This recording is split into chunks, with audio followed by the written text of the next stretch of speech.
For the most updated version of the Glyphs RPG blueprint, tokens, accessories and resources, please visit www.glyphsrpg.com. Also visit 2ddice.com for our internationally popular D20 RPG coins and our other masterful coin works. It's time to get into Chapter 17 of the Glyphs RPG Blueprint, dealing with currency. Wow, speaking of currency, look at all that gold. We're going to learn several important skills with currency conversions and how to generate value and wealth randomly for your scenarios. And more importantly, we're going to learn about the bit system, which is basically a universal currency system. Okay, so let's take a look here. Let's get into Chapter 17.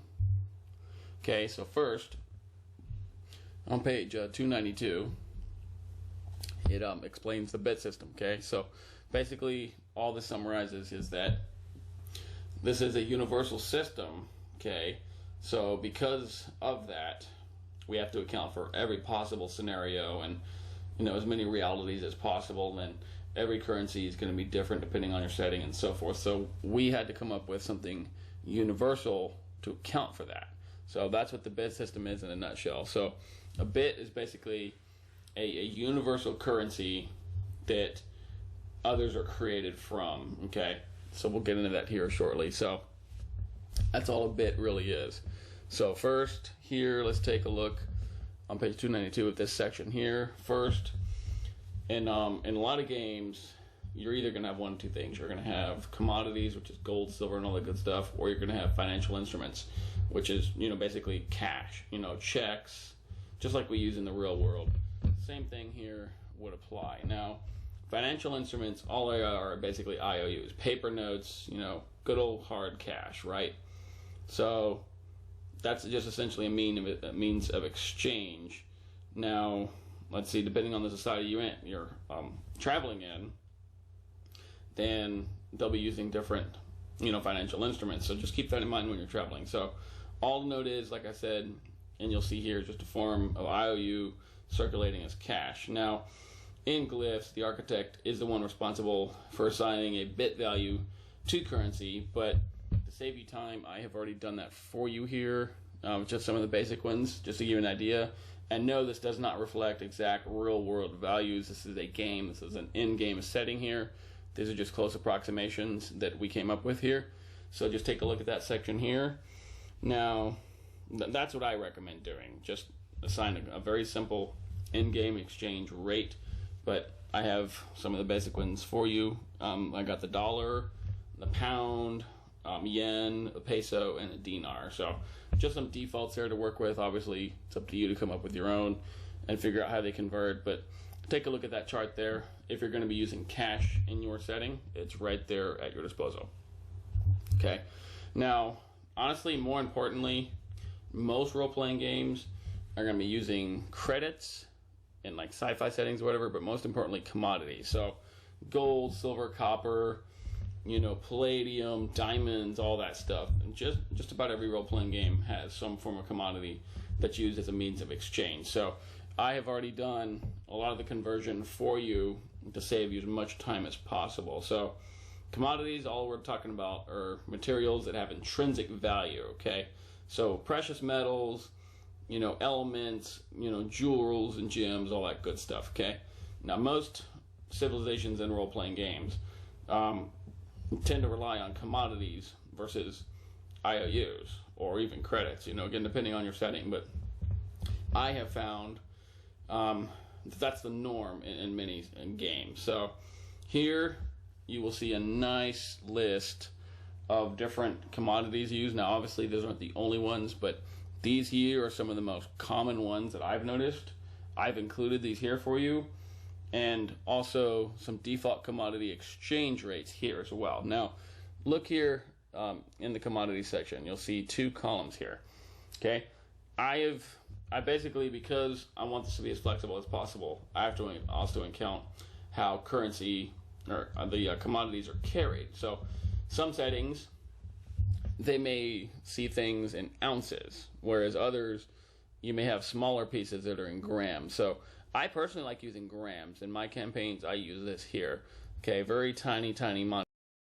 Nice to carry. You can carry a lot more of these, you know, versus these. But again, they're all have their own values here. So just something to keep in mind there. And it shows you here their the value of each commodity in the bit value here in ounces, and then the bit value here in grams. So as an example, one copper piece is worth 5 bits if it's an ounce piece, or if it's a gram, it's worth 1 bit. So you see here the difference here. And again, I prefer grams, but you know, you may have other characters that like really big coins, then whatever, that's, you know, that's up to you. You may have a mix and match. That's, if you want to track all that, that's fine. But just so you see how they convert. So you don't need to know all that up front. This is actually a very handy piece of reference right here to go back to when you're, if you ever need to go for that. So this is how we come up with the values that we do, are listed right there. So here you'll see the different exchange rates. Copper piece, you know, to silver, to palladium, to gold, you know, etc. I've already done all the legwork here for you, you know, so you don't have to spend as much time calculating. It's already here. Okay? Credits at the very bottom, like I said, very self-explanatory. It's just a, you know, bank account or a credit account that your character might use. Probably the easiest one to go with. Okay, a lot of your sci-fi settings are probably going to have that, so that way you don't have to account for all this. But I found, like I said, most role-playing settings they use commodities in their currency exchange. Okay, so now let's talk about wealth. Okay, what do we mean by that? Okay, so in Glyphs, a character's wealth is simply a reflection of their social status, and most importantly, their purchasing power. So what can they buy with their money? Okay, now, very important note. So the level of wealth that a character starts off with is regulated by the architect, but in the gambits, it does give you an idea of what we recommend you starting them off with, so they don't start off as too rich or too poor. We want to start off nice and even, right? If you're a tier 1 character, you're going to be obviously starting off with the least money. You know, an adept level character is obviously going to be wealthier. So it's all in the gambits there for you to look at, but let's take a look at how we come up with wealth. Okay, how do we randomly determine how wealthy somebody is? Okay, very simple. So here, take a look at the different income brackets, I guess you could say, the status brackets, right? Poor, middle class, upper class, rich, and elite. Okay, these are the several brackets here that we talk about when we determine somebody's wealth. Okay, now to do that, to determine how much they're actually worth in bits, very simple. Take your token here, just spin it like we normally do on your board or off the board or whatever you want, just to get a little bit of randomization effect. Doesn't even have to be a heavy spin, just a very light spin to get the randomized digits. Okay, and simply do that the same amount of times as it tells you here. That's all you do, and interpret the numbers. So, like example, let's look at somebody who's poor, right? Let's start with this one. So poor, I spin it, you know, or flip it. You could also flip it. It says flip, spin, whatever. Just get a little quick randomizing effect. This tells you to spin the token or flip it 3 times, and you add up your numbers together as one picture. So let's say I spin it 3 times, right, and it lands on 6, 10, and 3. So 0 in this context for spinning wealth is 10. I'm sorry, 10 is 0, so here. So 6, 10, 3, so 603 bits. So this poor character here is worth 603 bits, okay? Now let's go up here. So 603 bits, right? Let's see how many gold pieces this guy is carrying. So it's always nice to have a calculator on hand. And like I told you, so we're going to go 603 divided by 105. 74, so you can round it up. Let's say he's got 6 gold pieces on him. So he's poor. He's got 6 gold grams on him is what that amounts to. So very quick, very simple calculation. Okay, so that pretty much covers wealth. Now let's go down here to value, another very important component to this. Okay, so value how much does something cost? How much is it worth? How much is a good or service worth? Okay, we're going to use the same principle that we just did for wealth with value. Okay, so very simple. Let me see here. So value here, same thing here. It's just like we did with social status, with wealth. Go to the different brackets. So we have cheap, moderate, expensive, exclusive, and exotic, which is the most costly. Okay, here it tells you how many times to spend the token or flip it, and add your figure together, just like I did here. You cross sum. Okay, so in this example, I've spent it twice, and my digits are 7 and 5, which equals 75 bits.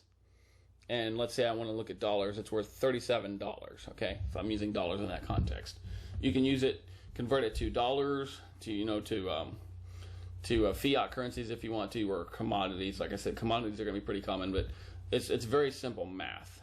Okay, so this shows you the different brackets here. If I got something that's expensive, okay, if you got a guy going to a weapon shop and he has a really beautiful, pristine sword with all these elaborate, inscriptions and all that good stuff, that's going to be, potentially an expensive sword, right? So I would simply go, you know what, I don't have a list on me, I'll tell you how much it's worth. Okay, I would consider that to be expensive, and simply spin the token, flip it. In this case, I could do it 5 or 6 times according to this. So I'll just do it 5 times. Spin 5 times, just like that.